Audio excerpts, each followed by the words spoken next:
gente, então, nessa aula, vou dar continuidade e vou falar um pouco sobre briófitas e sobre as pteridófitas também. Começar pelas briófitas, já que elas são as mais basais. Aqui, nessas plantas, a gente tem a ausência de sementes, de flores, de frutos, de folhas, de raízes e de caule. Elas são plantas avasculares, como eu disse, elas não apresentam vasos condutores de seio, elas não apresentam xilema nem floema, e elas dependem também de água para fecundação, já que o gameta masculino ele é um gameta flagelado, e esse flagelo requer que ele precise nadar até ele encontrar o gameta feminino. Eu vou explicar isso melhor na parte do ciclo, mas até agora é isso que vocês precisam saber. A reprodução ela pode acontecer de maneira sexuada ou assexuada. Assexuada é a do ciclo, que eu também vou explicar nos próximos slides. E a assexuada, ela ocorre por brotamento. Quando você tira uma parte, prende de novo no solo e ali ele se regenera. É importante ressaltar que quando a reprodução ela é assexuada, você tem a formação da planta, elas são idênticas geneticamente uma à outra. Outra questão aqui é que essas plantas, as briófitas, elas são representadas principalmente por musgos, que são isso aqui, que são essas duas imagens, né? Elas podem ser representadas por algumas outras plantas também, como as hepáticas, mas majoritariamente são musgos, são os mais abundantes e também os mais conhecidos. Aqui vou começar a falar um pouco sobre o ciclo. É importante ressaltar que o ciclo ele ocorre com alternância de gerações. Essa alternância quer dizer que uma hora o ciclo vai estar na fase gametofítica, que é na fase gametofítica a estrutura é o gametófito, e outra fase, a fase que vai estar em ação, que vai estar ali funcionando, vai ser a fase esporofítica, e aí a estrutura vai ser o esporófito. Uma questão interessante também, bem importante, é que a fase gametofítica nas briófitas é a fase duradoura, enquanto a esporofítica ela é mais efêmera. Ela realiza a função dela e depois ela não existe mais, ela demora até ter o seu desenvolvimento, até ela aparecer ao longo da vida das briófitas. Como eu falei anteriormente, que ela não possui caule, ela não possui raiz, ela não possui folha, mas em compensação ela possui rizóides, filídeos e aqui também nesse meio seria o caulídeo. Todas essas três estruturas elas são do gametófito, que está relacionado à fase gametofítica. Já essa parte aqui de cima, o esporófito, ele é composto pelo pé, pela cepa, pelos esporos e pela cápsula, que é onde ficam esses esporos. E todas essas estruturas, elas fazem parte do esporófito, que está relacionado à fase esporofítica. Então, aqui, outra coisa que é bem importante ressaltar é que é apenas o gametófito feminino que vai conseguir originar o esporófito. Então, essa partezinha aqui, o esporófito, ele só vai nascer em cima do gametófito feminino. Então, agora aqui eu vou para o ciclo propriamente dito. Como naquela imagem que eu mostrei, aqui a gente tem a gente tem o gametófito e aqui a gente tem o esporófito. É bom saber que o gametófito ele vem dos gametas. Então, gametas normalmente são células... Normalmente não, eles sempre são células haploides, que são células de reprodução. Então, essas células elas possuem metade da quantidade de material genético. Logo, elas são células N. Enquanto o esporófito são células 2N, porque elas são células que já se originaram após a fecundação dos gametófitos, que eu vou falar aqui ao longo do decorrer desse ciclo. Esse esporófito, então, ele vai ter essa cápsula aqui, que é o esporângio, que vai liberar esporos. Esses esporos, quando eles são liberados, e aí quando eles encontram um ambiente propício para nascer, que contém água, que contém nutrientes, que contém um solo bom também, eles vão dar origem ao protonema. Esse protonema ele vai crescer dando origem ao gametófito masculino ou a um gametófito feminino. No gametófito masculino, a gente possui estrutura que é o anterídeo, que são as estruturas que vão produzir o gameta masculino, que é o anterozoide. Já no feminino, a gente tem a produção do arquegônio, que é onde é produzido a oosfera, que é o gameta masculino. Como eu disse anteriormente, a gente, nas briófitas, é necessário você ter água para que ocorra essa fecundação. Isso acontece porque o anterozoide ele é uma célula flagelada. que é mais ou menos como o espermatozoide. Ele tem como se fosse aquele rabinho que eu também já citei na aula do capítulo 2, só que no caso dele ele é biflagelado, então ele possui 2 desses flagelos.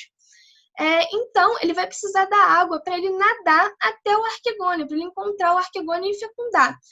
Além disso, esse arquegônio ele também gera uma sinalização química que faz com que o anterozoide consiga chegar até a oosfera de uma forma mais precisa, e assim ele vai fecundar a oosfera. Então, o anterozoide fecunda a oosfera, e nesse processo você precisa de água para que o anterozoide consiga chegar na oosfera. E após a fecundação, aqui você tinha 2 estruturas haploides, que são de reprodução, que são gametas. Então, como eu disse, metade da quantidade de cromossomos.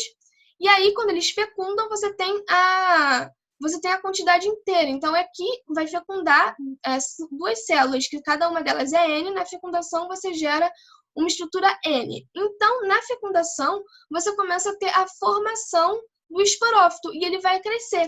E lembra que no slide anterior eu falei que apenas o gametófito feminino gera o esporófito? Isso é porque, como o anterozoide ele saiu do gametófito masculino e ele fecundou a oosfera, que é o feminino, é na oosfera que ele vai crescer. Que é como se você pensasse em animais, em seres humanos.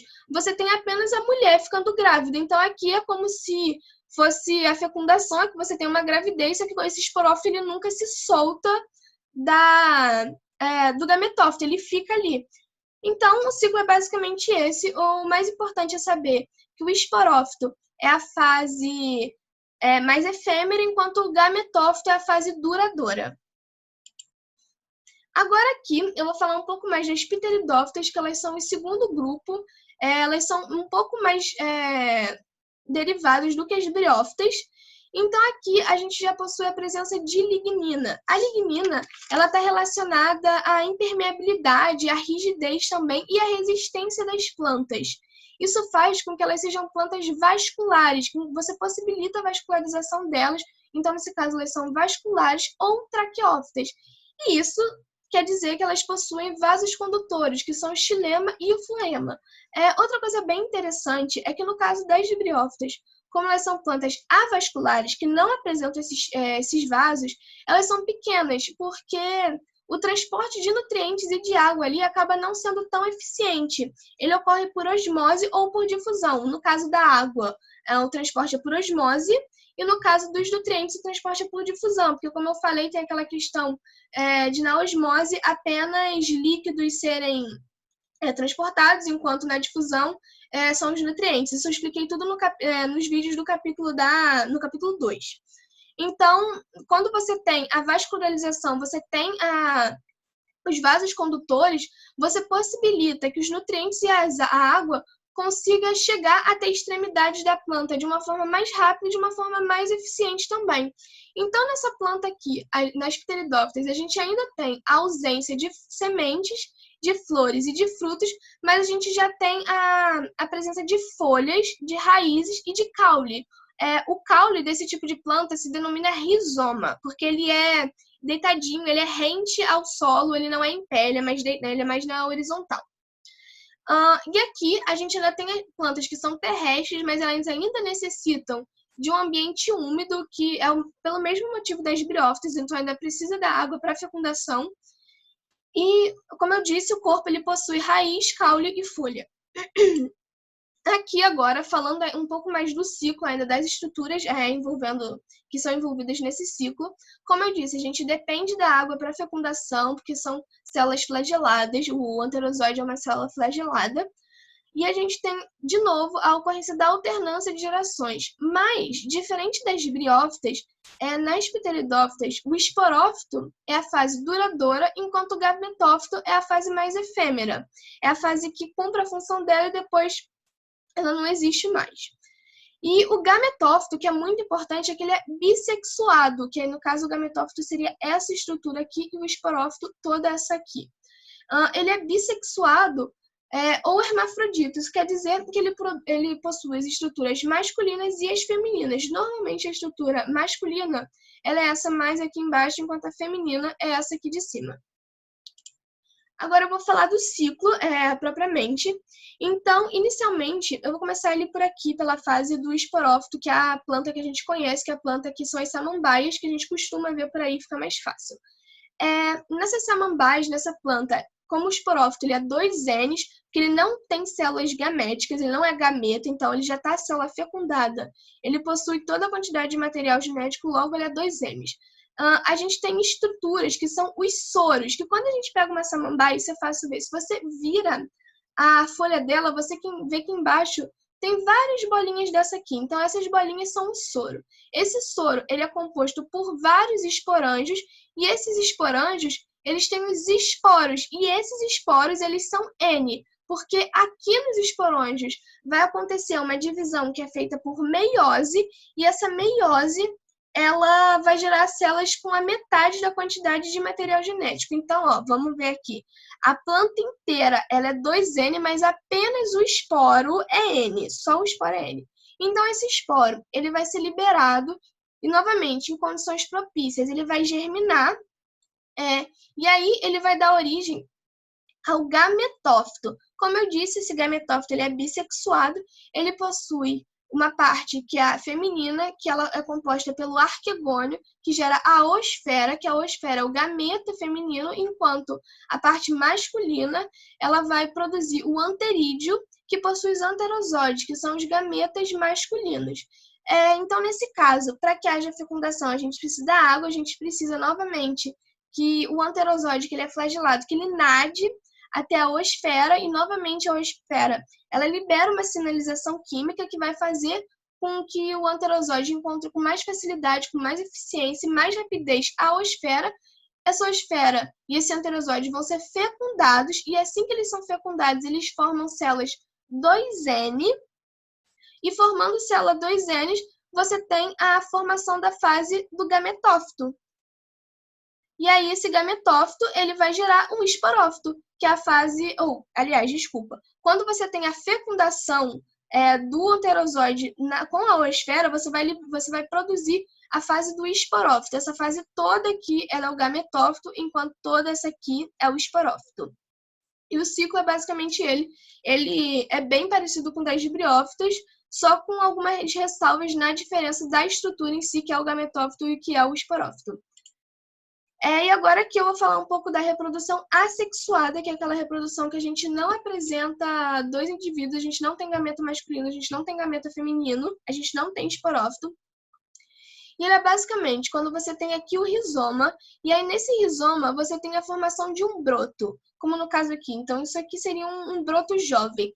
Esses brotos, eles são gerados em pontos diferentes. Então, aqui você tem um, aqui você tem outro, e aqui você tem mais um. Eles não são grudados. Esses brotos, eles são denominados estolões. E conforme você vai tendo o desenvolvimento das folhas e do caule, você vai tendo a fragmentação desse rizoma aqui. Então, essa fragmentação faz com que você gere plantas diferentes que foram originadas através do mesmo rizoma. Então, é como se você fragmentasse aqui, agora você tem uma plantinha jovem, você tem outras duas que estão um pouco mais maduras. E assim é feita a reprodução assexuada. Então, gente, a aula de hoje foi essa. Nas próximas aulas eu vou falar um pouco das gimnospermas e das angiospermas. Então é isso. Tchau, tchau!